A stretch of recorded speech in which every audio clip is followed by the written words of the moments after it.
Hey everyone, thanks for joining today. Well, I'm super excited for today as we get to celebrate clutch number 1 for the 2024 season. I can't wait to show this off, so stick around. I'm Jack, and you're watching Python Addiction.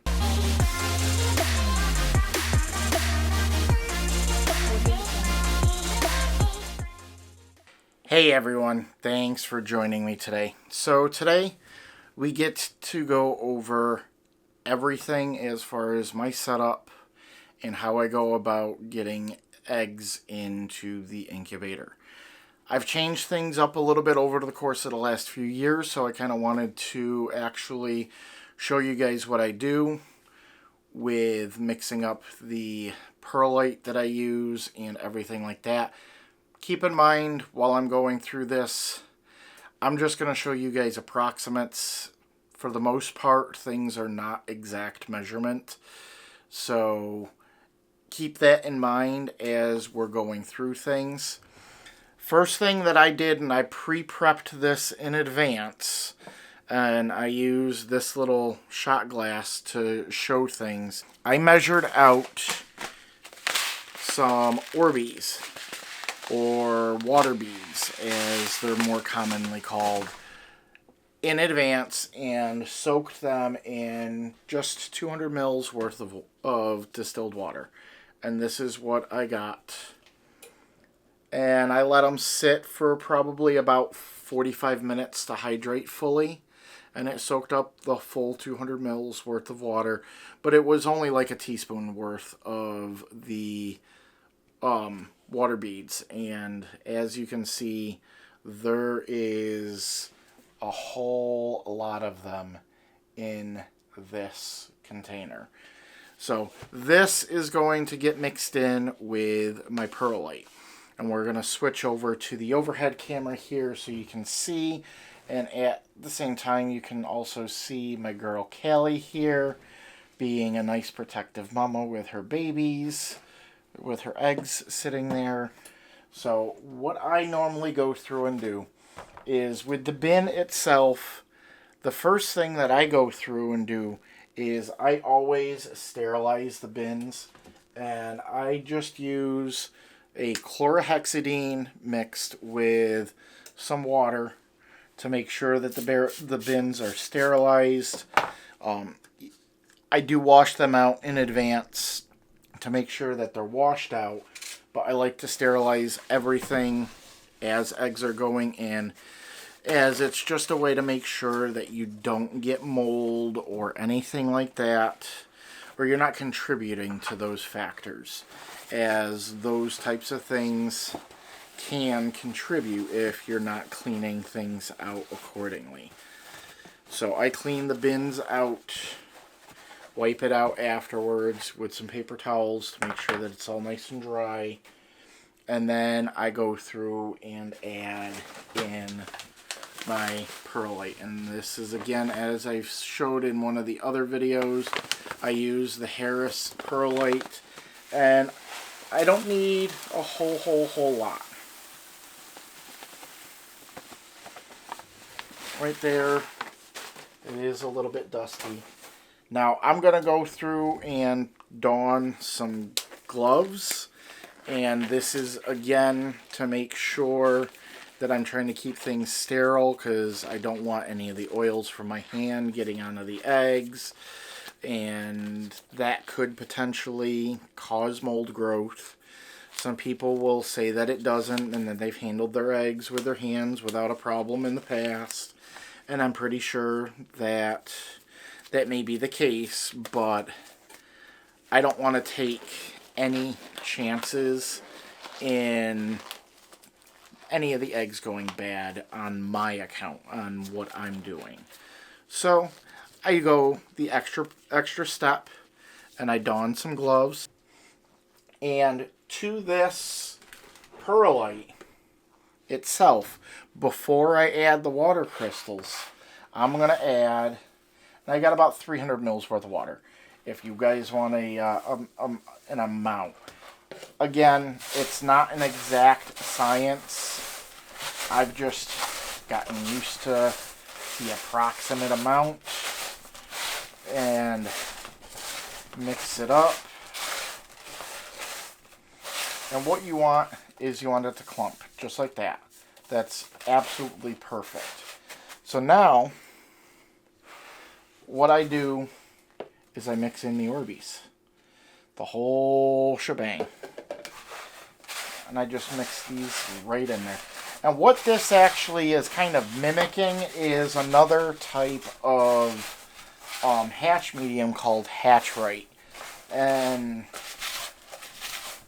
it has water crystals right in the mix. I really honestly think Hatch Right is just perlite and water crystals mixed together to create a different type of medium as far as that goes. So now I'm going to press this down, make sure my hand is nice and clean, and now I'm going to add 2 grates. I do 2 to make sure that it stacks up properly and that the eggs themselves don't actually touch the medium. The whole purpose of the medium is to make sure that there's always humidity in the box while the eggs are there. It's not to touch the eggs and have them be humid by touch. We want them humid by the air that's circulating around them. So next, we are going to move this girl off of her eggs and get them moved over. And as I go through and do this, I'm going to be careful. Obviously, I don't want to get tagged. She is in protective mode right now. And one of the other things that you're going to, after I'm done pulling these eggs, she's actually going to get a bath. I'm going to do that off camera afterwards type of thing. But she'll get washed off so I can make sure that the smell of the eggs doesn't stay on her. The entire bin that she's in will get wiped down and a whole fresh change as far as the substrate and everything like that, so I can get her back on food as quickly as possible. But you're going to probably notice in here, I actually leave the shed in there when she has that pre-ovulation shed. And I do that for all of my girls, is that lets me know when they've had their pre-ovulation sheds. When I go to take a peek in there, I can see it right there in the corner. I always move it into the upper right-hand corner, just so I know, oh, they're going to be probably laying within the next 30 days. And it helps to where I don't miss that pre-ovulation shed. I've had a couple that in the past have not done a pre-ovulation shed or have not laid until like 45 days after that shed. So it gives me a good accounting when it comes to when they're going to lay. But I have everything set up here, and there's one other trick that I'm going to show you when I get the eggs out. So let me get her off from these eggs here.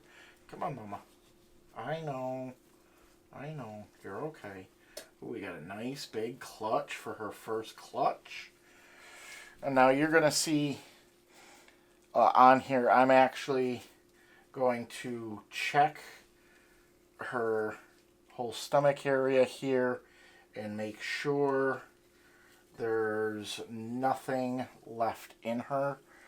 And I can show it on this camera as well.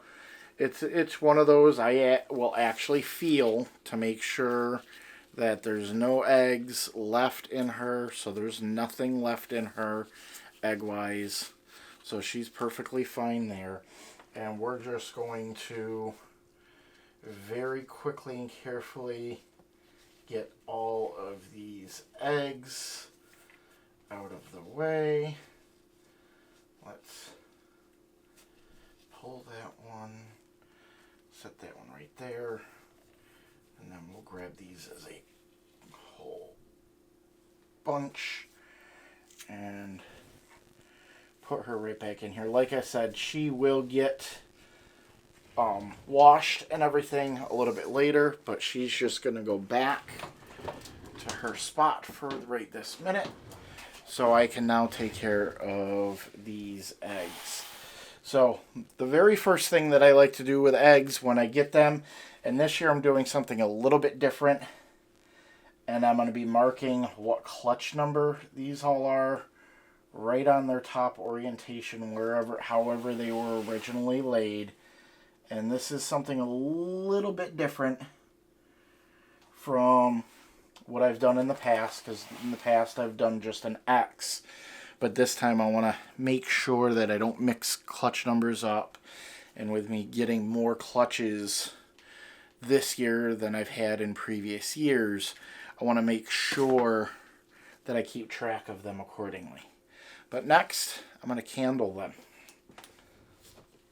So I'm looking for, and I don't know how well you can see this. We'll move this over here. But I'm looking for all of these veins, and I'm looking for that embryo. And it's right there, so that one is fine. And I do try to separate eggs if I get the chance to. It's a slow going process. She laid these probably earlier this morning.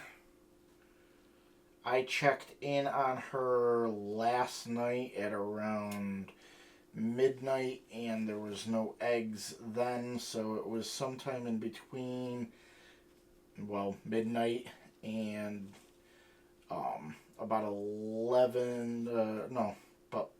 2 o'clock this afternoon, when I checked in on her and saw that she had actually laid eggs. So again, this is why I have gloves on right now, because I am manhandling these eggs, or holding them and touching them. And if I were just touching them with my hands, oils for my hands and everything like that could potentially cause issues. So I'm going to try my hardest. This one's stuck on there really good.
And there we got it. No damage on either of the eggs. So I'm very happy there. So now we can continue candling, and we've got plenty of really good veins there, as you can see on the camera here. As far as the vein work goes, this one's good. There's the embryo there. Vein work good. Embryo there. Vein work, embryo is right there. And normally, some people will, and that last one's really good. All the vein work right there, embryo is right there. And some people will try to reorient them to make sure that the veins and the embryo is all the way right up at the top. And that is something that you can do. The way that I look at this, mom knows best in most cases. So I'm going to try to keep them oriented the way that mom oriented them and kind of leave it be. So now, these ones right here, this clump of 4, for the time being, I'm going to leave them right as is. Everything looks healthy and good otherwise. So we have 6 eggs that are here.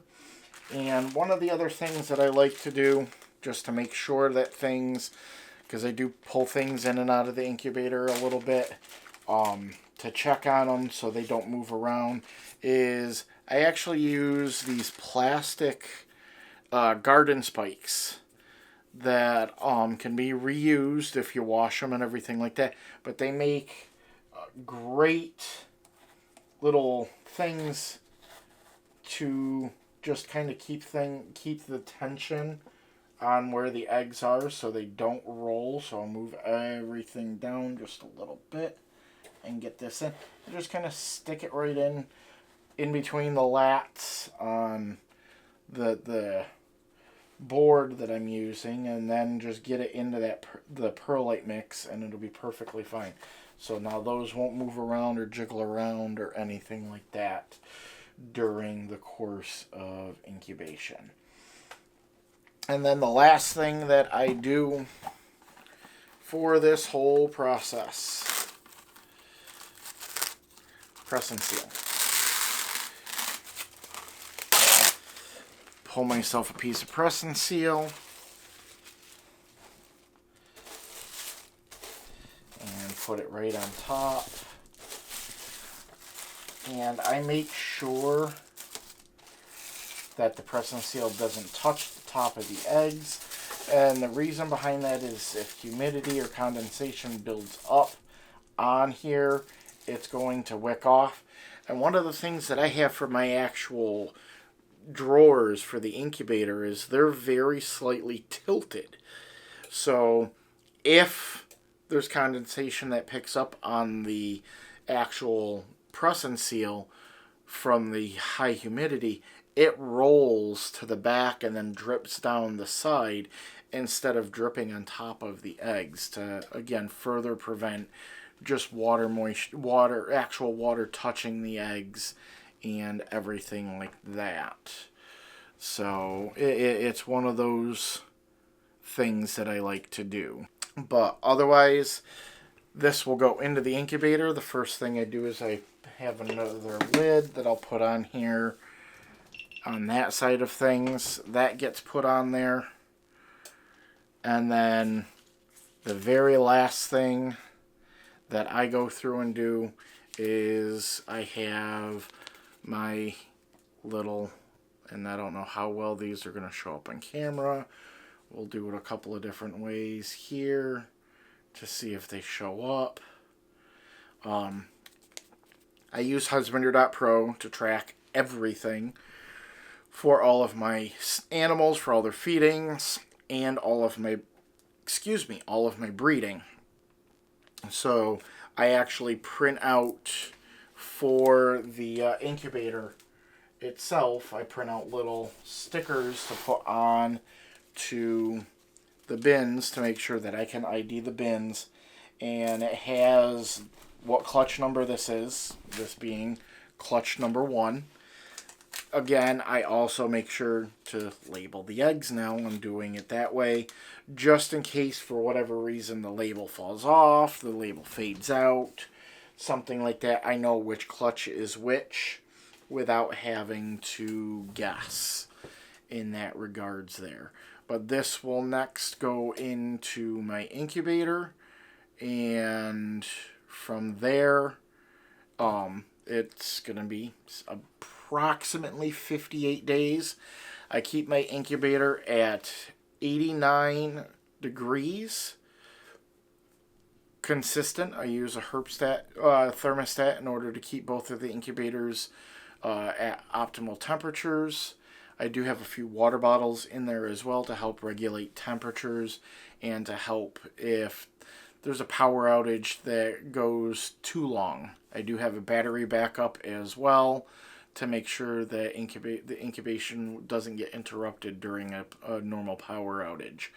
And I also have a generator for use as well.